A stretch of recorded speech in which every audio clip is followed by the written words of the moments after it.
Assalamualaikum warahmatullahi wabarakatuh. Bismillahirrahmanirrahim. Alhamdulillahi rabbil alamin.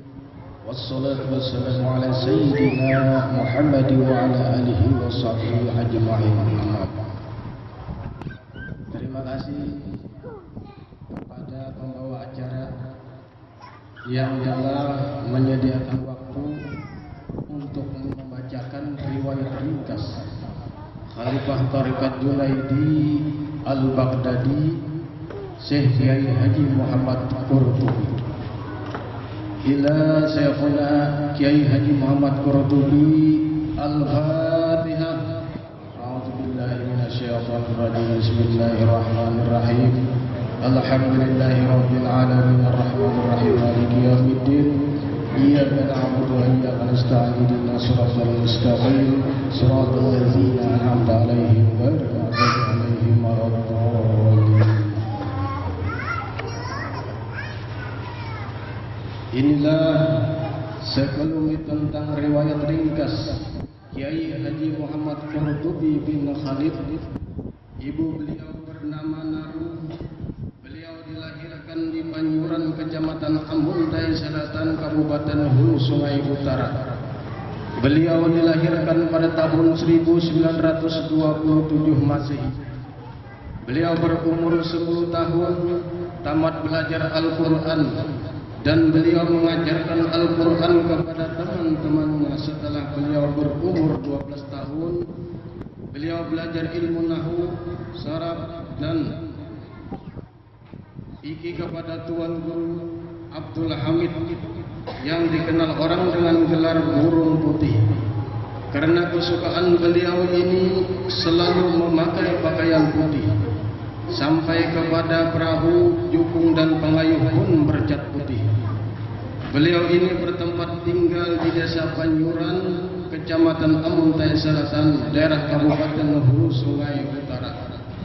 Setelah berjalan beberapa bulan, oleh Tuan Guru Haji Abdul Hamid menyerahkan Muhammad Qurtubi bin Khalid kepada Tuan Guru Haji Asmaran, juga bertempat tinggal di Desa Panyuran, untuk meneruskan pelajaran ilmu nahu, saraf, balaghah, mantik, bayan, fikih, tauhid, tasawuf, tafsir, dan hadis.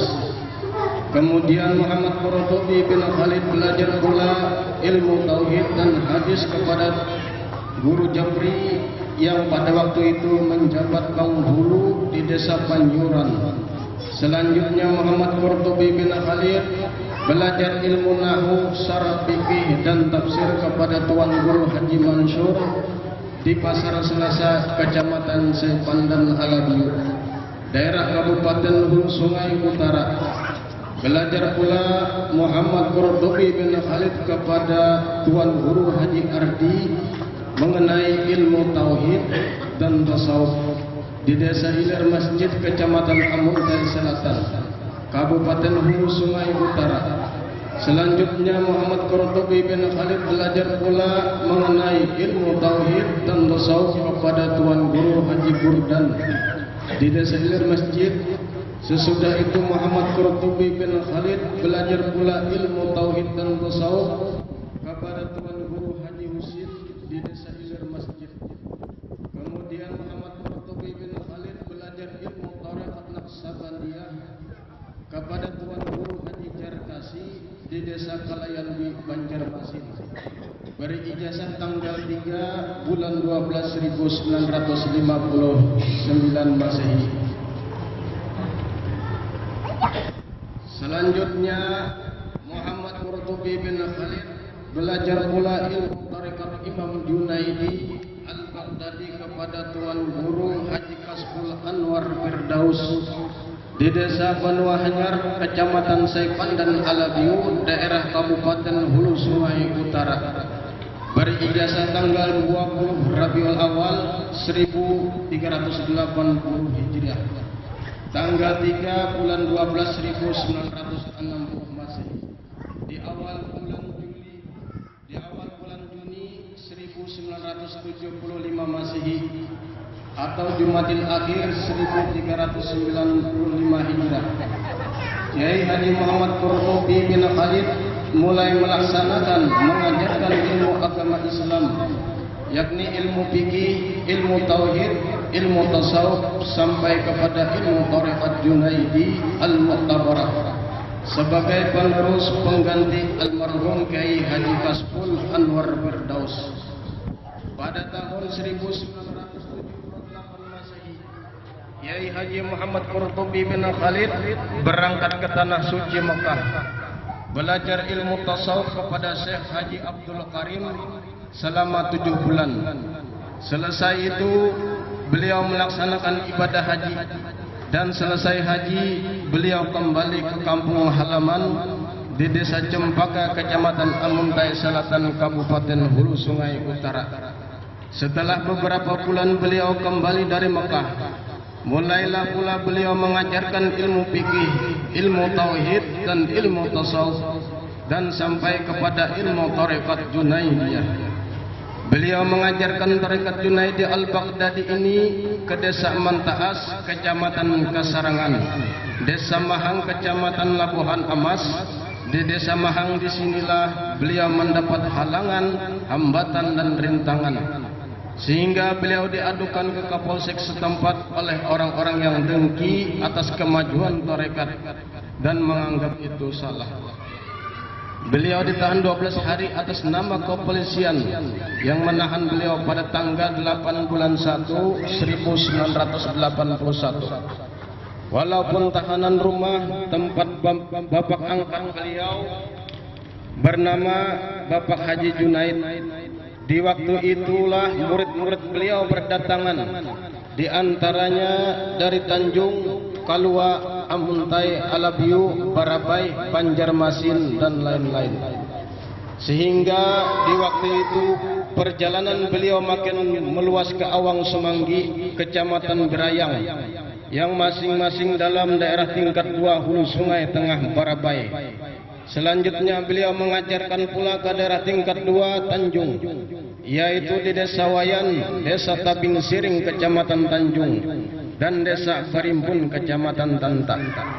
Di dalam daerah tingkat 2 Hulu Sungai Utara ini beliau mengajarkan di Desa Hambuku Hilir, Kecamatan Babirik, di Desa Banyu Tajun, di Desa Saif Handung, di Desa Banu Hanyar, Kecamatan Saipan dan Alabiu. Di dalam Kecamatan Amuntai Selatan beliau mengajarkan di Desa Harus, Desa Simpang Ampat, di Desa Panyuran dan Desa Cempaka. Berlanjut ke Kecamatan Amuntai Tengah, yaitu di Desa Pasar Senin, di Desa Kota Raden, Desa Murung Sari dan di Desa Karias, termasuk yang bertempat tinggal di Pasar Amuntai di Kecamatan Awayan, yaitu di Desa Bihara. Sejak terbitnya surat keputusan Majelis Ulama Indonesia daerah tingkat 2 Hulu Sungai Utara nomor 1 MUI Hulu Sungai Utara 1989, hambatan-hambatan, halangan dan rintangan kepada tarekat Junaidiyah bertambah berat. Walaupun demikian, tarekat Junaidiyah tetap berjalan terus. Mulai di saat itu terasalah di hatinya orang-orang muslim untuk memilih jalan mendekatkan diri kepada Allah dengan bertarekat, sehingga banyaklah orang-orang yang berhasrat memilih tarekat datang belajar. Di samping itu, tarekat-tarekat yang lain seperti Naqsabandiyah, Sajaliyah, Qadariyah juga tumbuh di dalam daerah tingkat 2 Hulu Sungai Utara itu. Pengajaran ilmu tarekat ini memasuki juga kota Banjarmasin, yaitu di dalam kota Banjarmasin, di Desa Aluh-Aluh dan Desa Unipah, dan Desa Jambu Burung, Kecamatan Aluh-Aluh, Desa Alalak Tengah, Kecamatan Alalak. Ilmu tarekat Junaidiyah ini pun sampai ke daerah tingkat 1 Kalimantan Tengah, yaitu di Bahaur, Kecamatan Bahaur, daerah tingkat 2 Kapuas, dan di Palangkaraya. Pada tanggal 26 bulan 2 tahun 2000, Khalifah tarekat Junaidi Al-Baghdadi mengikuti muktamar beserta rombongan sebanyak 27 orang, perempuannya 10 orang dan laki-lakinya 17 orang. Muktamar ke-9 di Pekalongan, Jawa Tengah.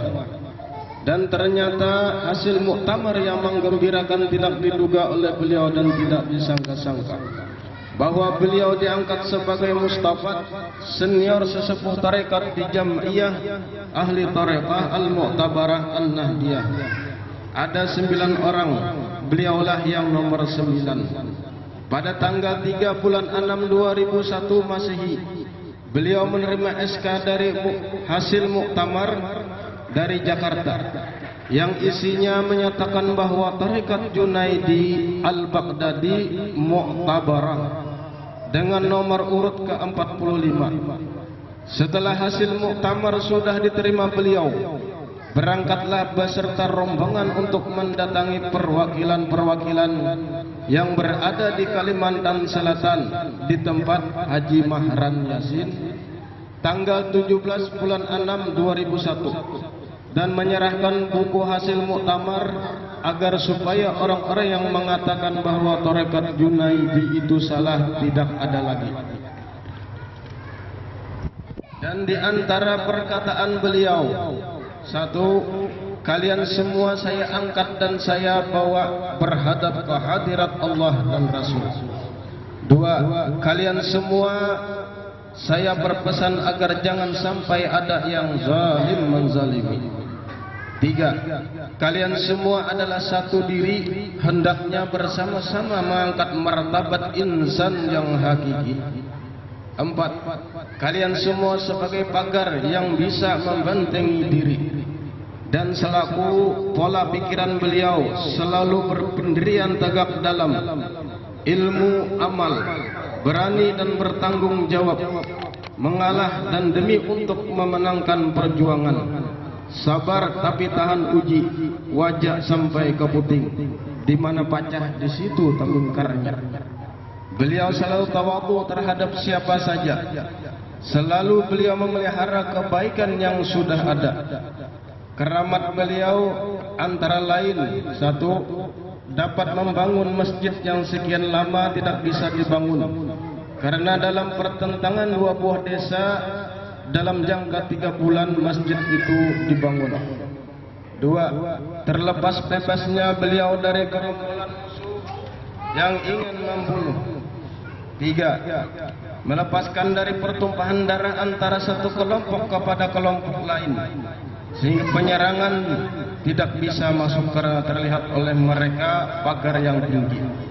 4, yang lebih dari sekian keramat beliau adalah keramat ilmu, bahwa beliau seorang syekh yang banyak mempunyai murid, dan beliau menyampaikan kepada murid-murid bahwa kalian satukan pendirian, kalian harus istiqamah. Dari sejak itu beliau selalu sakit-sakitan, tetapi beliau selalu bersikap tegar dan selalu dalam berjuang, selalu memberikan spirit dan motivasi terhadap murid-murid beliau dengan arahan-arahan dan nasihat petuah serta amanat yang tidak bosan-bosannya. Pada tanggal 7 bulan 7 2002 beliau menerima surat dari Idarah Aliyah Jam'iyah Ahli Tarekah Al-Mu'tabarah selaku undangan untuk mengikuti musyawarah kubra yang diselenggarakan di pondok pesantren Darul Fatah tanggal 15 bulan 17 Juli 2002 Masehi atau tanggal 4 sampai 6 Jumadil Ula 1423 Hijriah. Kiai Haji Muhammad Qurtubi bersiap-siap untuk mengikuti musyawarah kubra. Namun kehendak Tuhan berlaku. Beliau jatuh sakit yaitu pada hari Jumat jam 9.30 WIB tanggal 12 bulan 7 2002 Masehi, dan wafatlah beliau pada hari Selasa jam 3 WIB atau 5 Jumadil Ula 1423 Hijriah bertepatan tanggal 16 Juli 2002 Masehi. Demikian riwayat singkat dari seorang khalifah tarekat Junaidi Al-Baghdadi. Wassalamualaikum warahmatullahi wabarakatuh.